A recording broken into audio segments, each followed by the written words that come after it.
ઓમ શાંતિ મિત્રો, આજે મેં મારા બગીચામાં ટમેટાનું છોડ વાવ્યો હતો. જો મેં આ ટમેટી વાવી છે તો એમાં સરસ ટમેટા આવ્યા છે.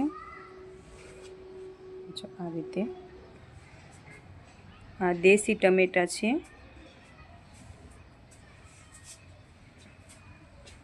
ટમેટી વાવી છે, પછી આ ટીંડોરી પણ વાવી છે, આ ગલકા વાવ્યા છે, પણ ટમેટા સરસ આવ્યા છે. જો આ રીતે આ નાના નાના છે ટમેટા.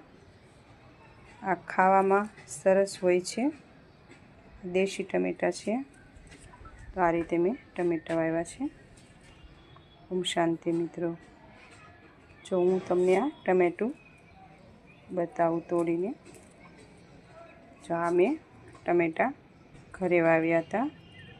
ખાવામાં પણ સરસ મીઠા હોય છે. તો તમે પણ આવી રીતે એક ડોલમાં ટમેટી ચોક્કસથી વાવજો.